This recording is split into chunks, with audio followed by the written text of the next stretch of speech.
أعوذ بالله من الشيطان الرجيم بسم الله الرحمن الرحيم Assalamu alaikum wa rahmatullahi wa barakatuh and welcome to today's class. I hope and pray that everyone is doing very well. Jazakumullah to everyone who's joined our class on time today. We'll start with our daily dua. If I could please have a student on the mic for that. Assalamu alaikum. Can I ask G1 484 to unmute their mic? Jazakumullah. G1484. Assalamu alaikum. G1484, can you come to the mic, please? Okay, let's try someone else, please.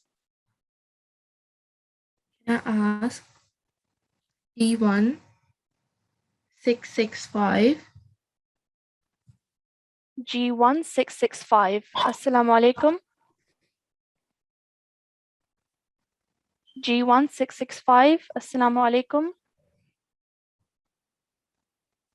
Can I request everyone to ensure that you're sitting on your devices so that when your name is called out, your ID is called out, that you come to the mic straight away, please. Can we try someone else, please? Can I ask G1 366 to unmute their mic? G1366. Assalamu alaikum. Wa alaikum salam. How are you? I'm good. How are you? Alhamdulillah, I'm very well. Jazakumullah for coming to the mic. We'll start with Dawood. So repeat after me, please. أعوذ بالله من الشيطان الرجيم. أعوذ بالله من الشيطان الرجيم. بسم الله الرحمن الرحيم. Good, well done. And read the translation, please, for Dawood. I seek refuge with Allah from Satan the rejected. And Tasmiyah. In the name of Allah, the gracious, the merciful.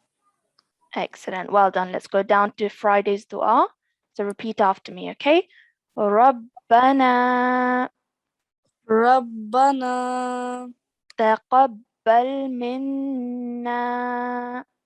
تقبل منا إنك أنت السميع العليم. أنت السميع العليم. Good, well done. And could you read the translation, please? Our Lord, accept from us. You are all hearing, all knowing. Well done. And this is from? Surah Al-Baqarah, verse 128. Brilliant. Well done. Really nicely read. Jazakumullah. So before we move on, I'd like to remind everyone to ensure that you are logged in today with your correct ID. Allah Hafiz. Allah Hafiz for now. So your IDs should be correctly displayed. You should have done wudu. You should be wearing clean clothes. Heads should be covered. You should be sitting in a nice and quiet place with parental supervision. Class etiquettes as always.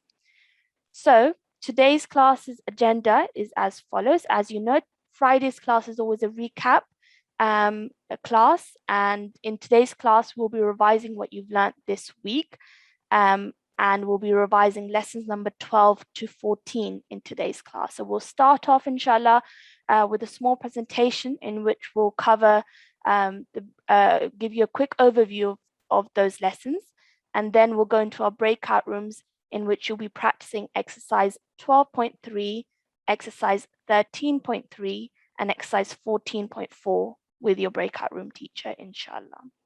So we'll begin with a presentation, and I'd like to hand over to course in charge to deliver that for us today.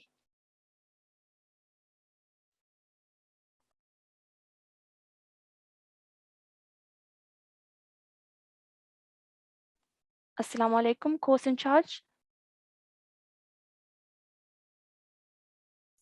Wa alaikum assalam. Just bear with me for a second whilst I open up my presentation.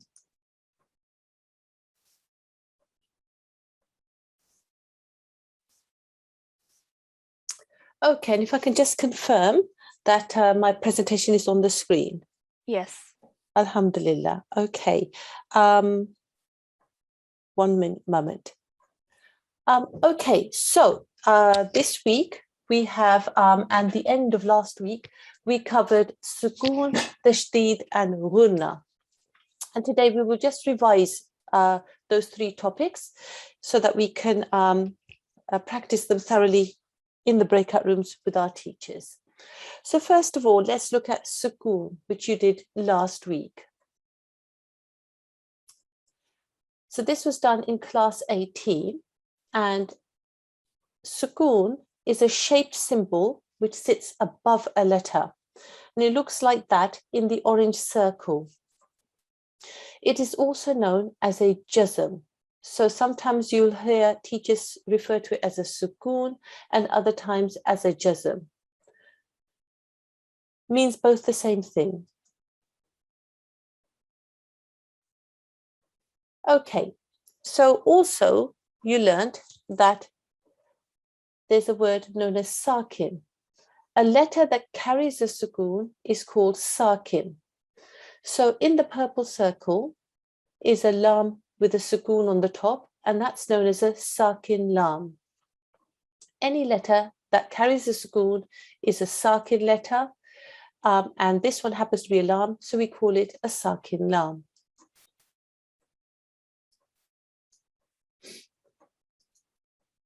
And then we taught you that when you see a sukoon, there is joining.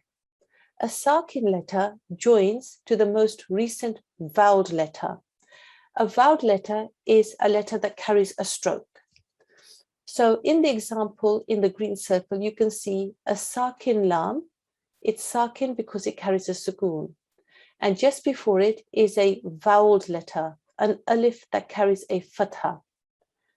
The sakin lam will join to that alif.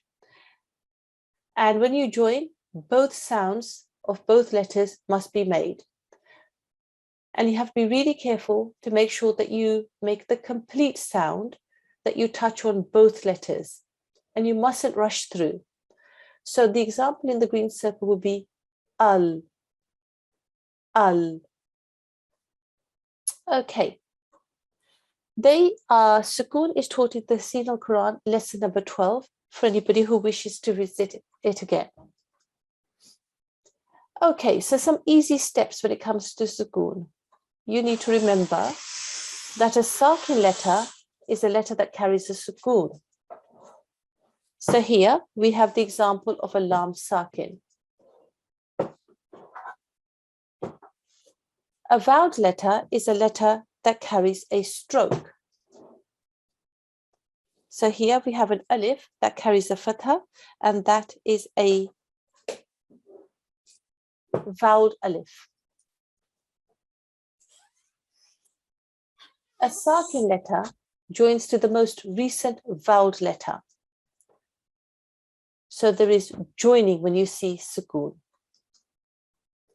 You have to make sure that you sound both the voweled letter and the sakin letter. So here we would make sure that we pronounce both the alif and the lam.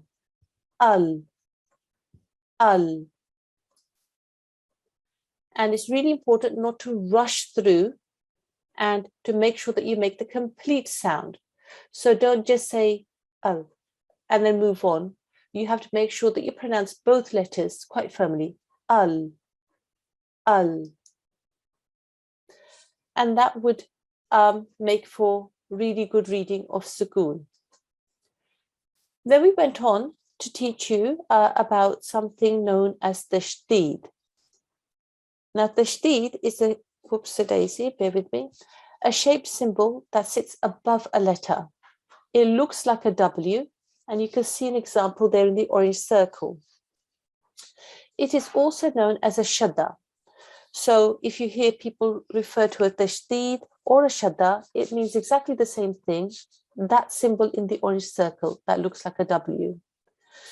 It is written when you have two letters that are the same and they sit right next to each other. In the Arabic language, both letters are not written. What instead happens is that one letter is written and a shadda is put on top.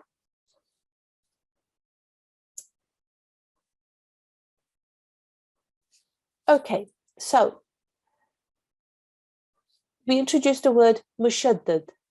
A letter that carries a shadda is called mushaddad. Here in the purple circle is an example of a mushaddad letter. It's a jim.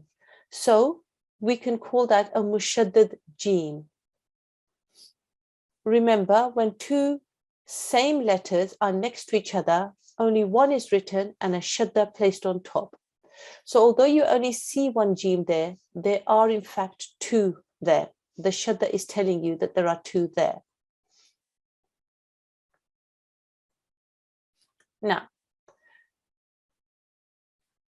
when you see a shadda, you should remember that there is some sort of joining.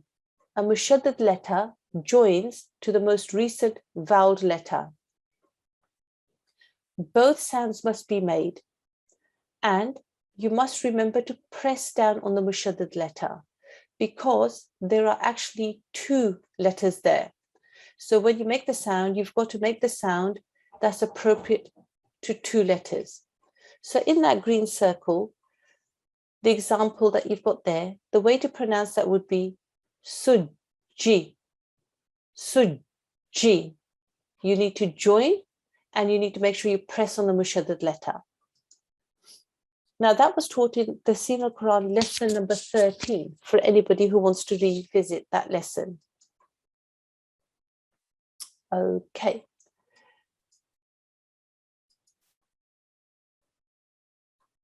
Tashteed.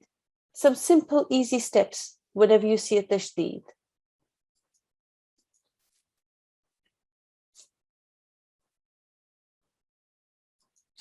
The first step is you have to identify the mushaddad letter that you see.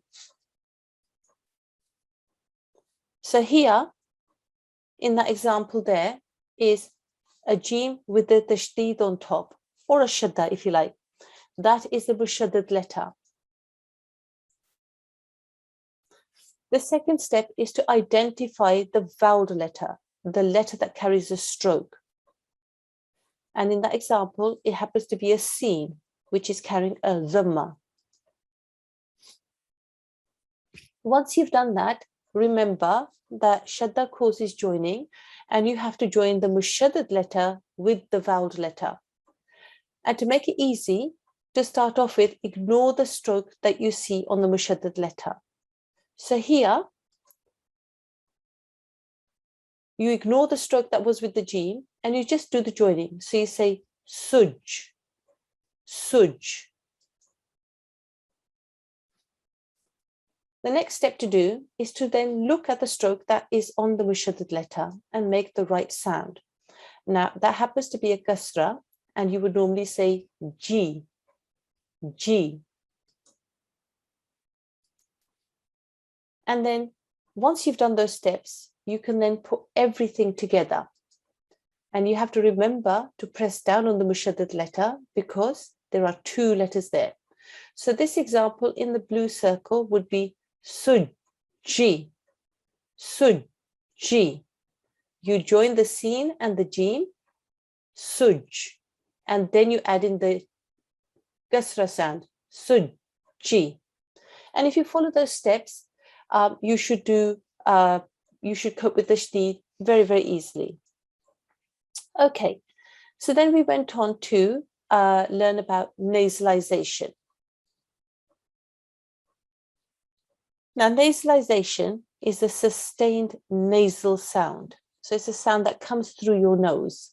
Sustained means that you make it for a certain length of time. And you've got to make that sound for not less than 2 seconds. Now, nasalization is the English word. Often you'll hear teachers refer to it as ghunna. That's the Arabic word. It means exactly the same thing, the sustained nasal sound.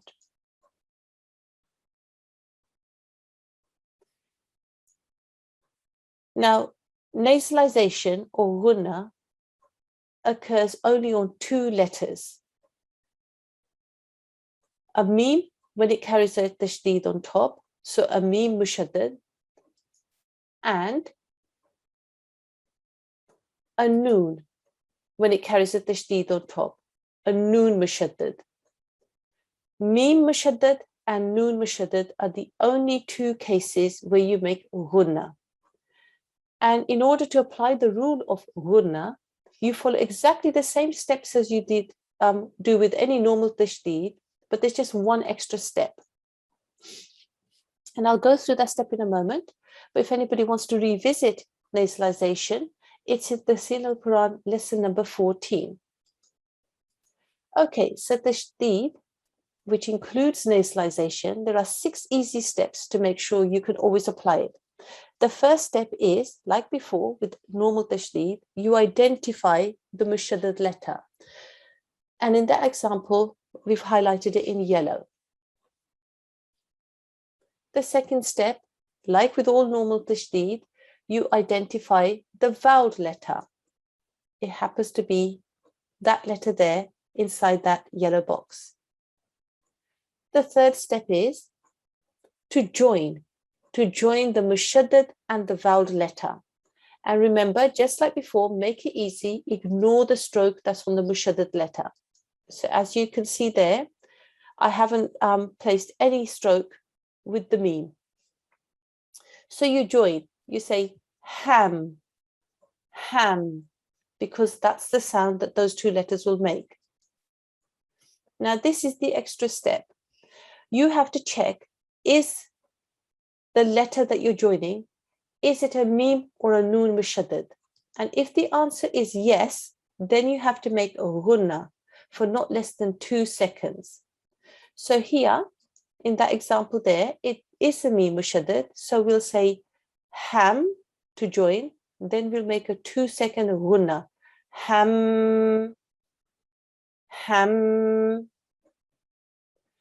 And if you find that the mushaddad letter isn't a meme mushaddad or a noon mushaddad, very simply, you don't make ghunna. It's as simple as that.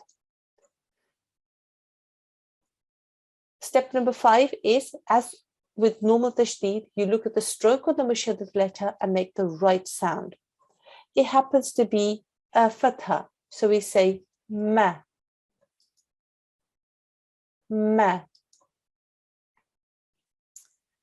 And then we put everything that we've just done together.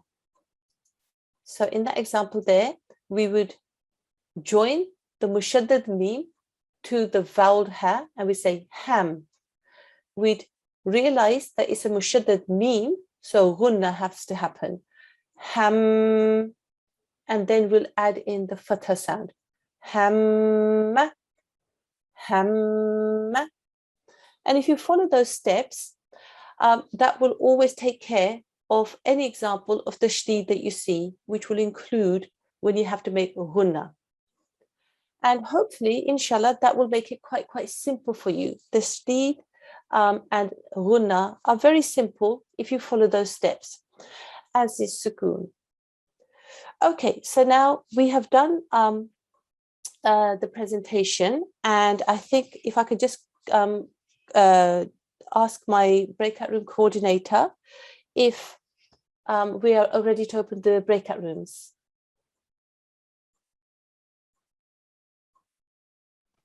Walaikum Assalam Rahmatullah. Yes, we are ready. Okay, so everybody, you'll see a pop-up box on your screen inviting you to a breakout room. Please accept and go to your breakout rooms, and inshallah your teachers will join you or already be there, and there you will listen, you will read to them from the exercises that you'll be practicing during the week.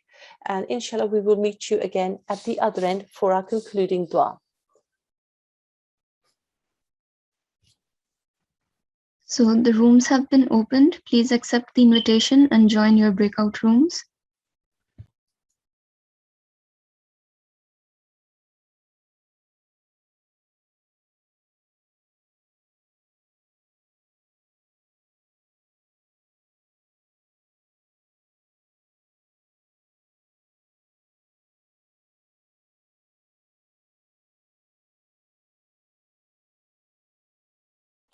Okay, Assalamu alaikum everyone. Welcome back to the main session.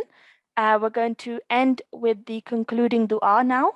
I hope everyone really enjoyed their breakout rooms. Before we do the concluding dua though, I would like to set your homework as well for you all. It's on your screens now.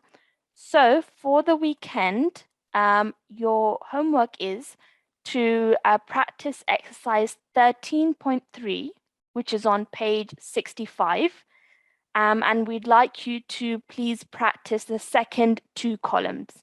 So let me show you that quickly. So this is exercise 13.3 on page 65.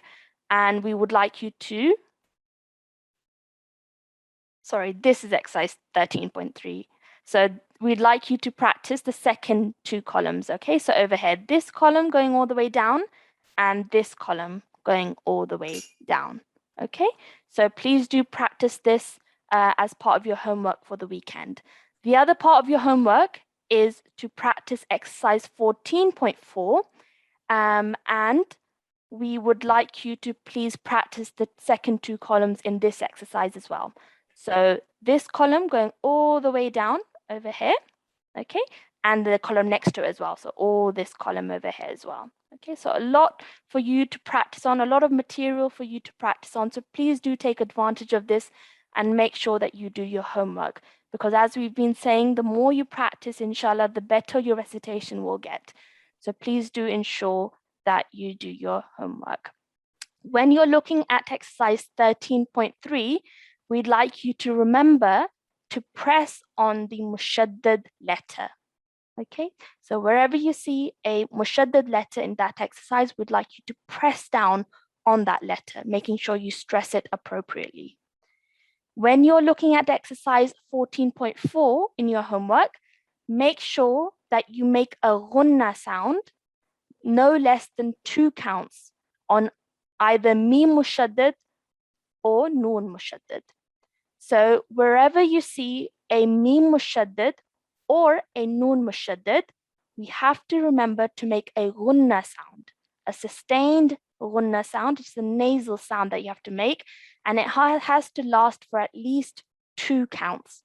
Okay, so please do ensure that you make that sound correctly. So that's your homework. Please note it down, and I'd like to encourage everyone to make sure that you do your homework. So we'll now proceed to our concluding dua. So let's have a student on the mic for that. Could we please have a student please come to the mic? Assalamu alaikum. Can I ask G1600 to unmute their mic? G1600. Assalamu alaikum.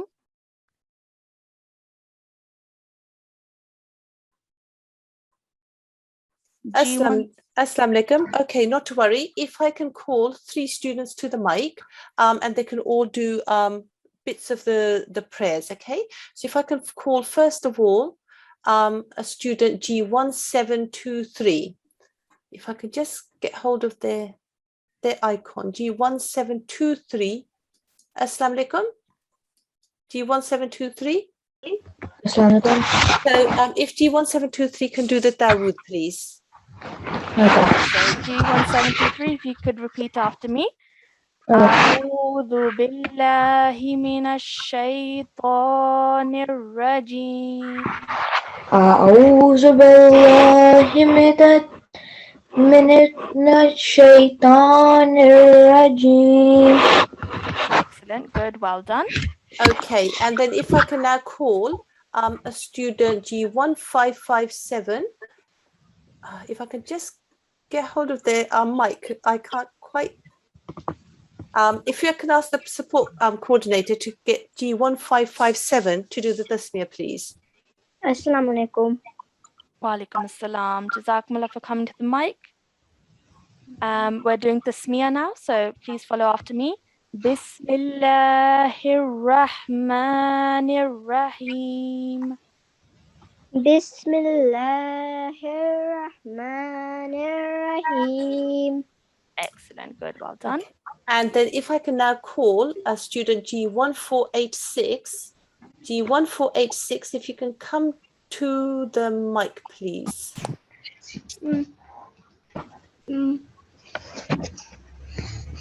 Assalamu alaikum.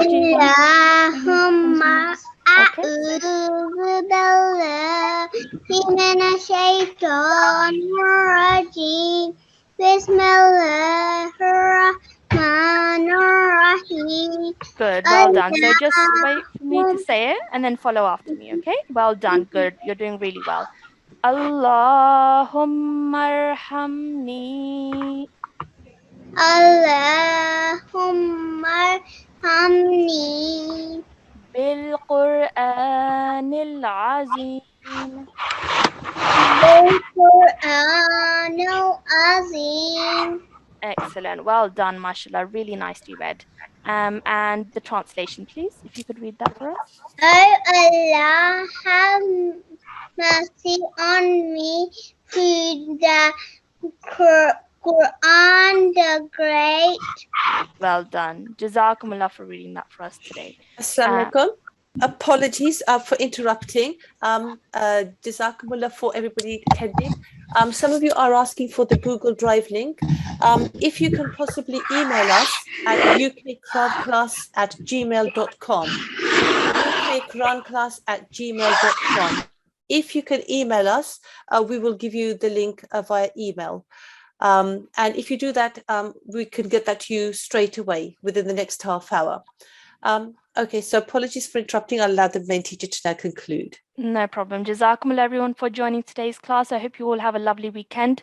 Please ensure that you do your homework, and inshallah we'll speak to you all again same time on Monday. Assalamu alaikum wa rahmatullahi wa barakatuh.